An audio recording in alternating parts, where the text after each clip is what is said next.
Assalamualaikum warahmatullahi wabarakatuh. Hai teman-teman, apa kabarnya hari ini? Semoga kalian masih tetap semangat.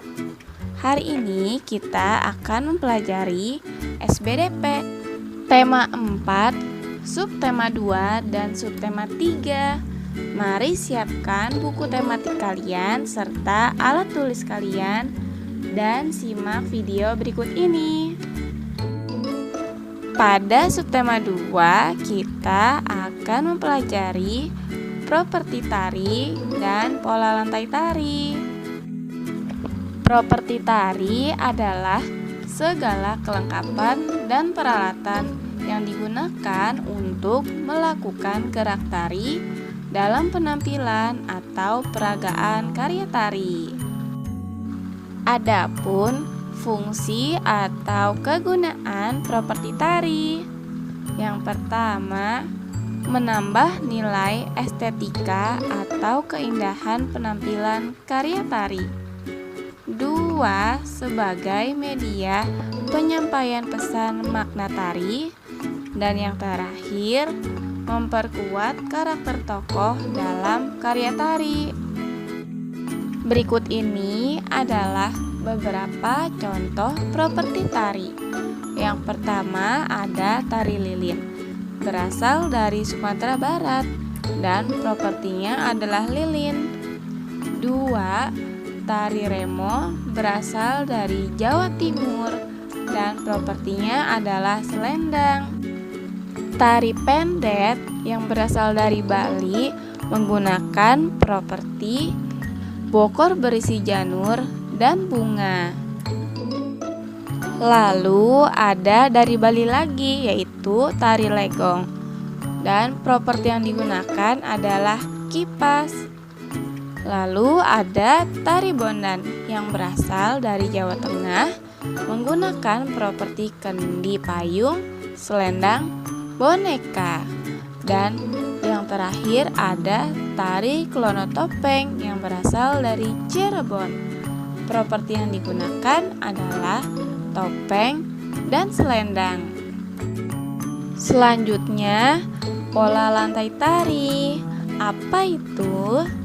Pola lantai tari adalah garis di lantai yang dilalui oleh penari saat melakukan gerak tari, baik dalam tari tunggal, berpasangan, maupun kelompok. Ataupun pola lantai tari, formasi yang dibentuk oleh beberapa penari dalam tari kelompok. Dan apa saja macam pola lantai tari? Ada 2. Untuk pola lantai lurus, ada horizontal, vertikal, diagonal, dan zigzag. Lalu pada pola lantai melengkung, ada pola lingkaran, lengkung ke depan, serta lengkung ke belakang. Lalu bagaimana contohnya? Mari simak video berikut ini. Pola lantai horizontal. Pola lantai ini dicirikan dengan pola garis dari kanan ke kiri atau sebaliknya. Contohnya pada tari saman yang berasal dari Aceh. Pola lantai vertikal. Pola lantai vertikal dicirikan dengan pola garis dari arah depan ke belakang. Contohnya yaitu tari Yospan yang berasal dari Papua. Pola lantai diagonal. Pola lantai diagonal membentuk garis miring dari arah kiri maupun arah kanan, atau bisa juga gabungan keduanya. Tari dari pola lantai diagonal yaitu tari gending Sriwijaya yang berasal dari Sumatera Selatan.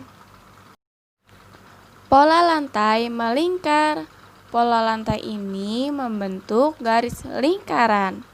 Contohnya ada pada tari kecak yang berasal dari Bali. Pola lantai lengkung ke depan. Pola lantai ini membuat penari berjajar secara melengkung ke depan. Contohnya yaitu tari pendet yang berasal dari Bali.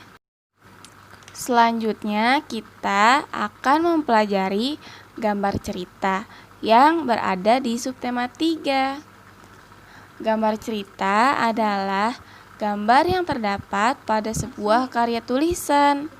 Fungsi gambar cerita yaitu untuk memperjelas, menegaskan, dan memperindah suatu cerita.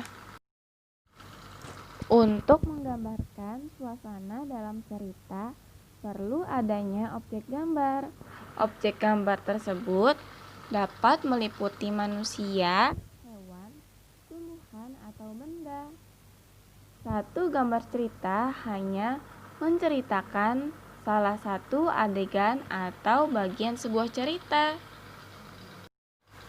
Langkah-langkah membuat gambar cerita. Yang pertama, menentukan ide atau gagasan ide atau gagasan meliputi tema dari cerita, tokoh, karakter tokoh cerita, suasana, dan latar cerita tersebut. 2. Membuat sketsa. Sketsa adalah rancangan gambar. Sketsa dibuat menggunakan pensil. 3. Mewarnai. Sketsa kemudian dipertegas hingga menjadi gambar jadi. Gambar tersebut kemudian diwarnai. Alat untuk mewarnai antara lain pensil warna, krayon, spidol, cat air, atau minyak. Teman-teman, perhatikan contoh berikut.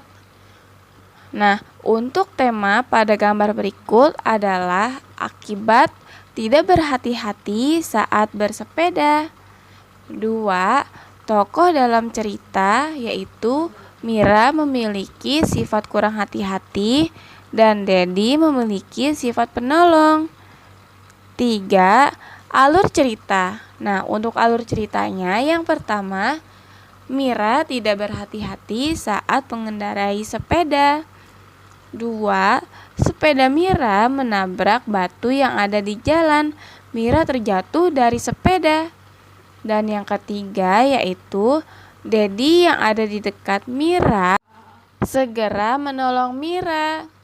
Dan gambar yang sesuai dengan cerita tersebut dapat dilihat pada gambar di samping ya. Perhatikan kembali contoh gambar cerita berikut ini. Kelinci dan kura-kura memutuskan untuk berlomba lari. Si bekicot bertugas sebagai hakim di garis start, sedangkan si keong berada di garis finish untuk mengawasi siapa yang sampai terlebih dahulu. Lomba lari itu pun dimulai. Dengan mudahnya si kelinci memimpin lomba. Ia berlari jauh di depan kura-kura yang merangkak lambat.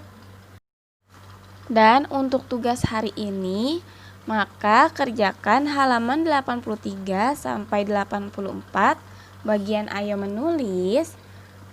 Yang kedua, kerjakan halaman 104 bagian ayo berlatih. Dan yang terakhir, membuat gambar cerita dengan tema bebas sesuai kreasi kalian.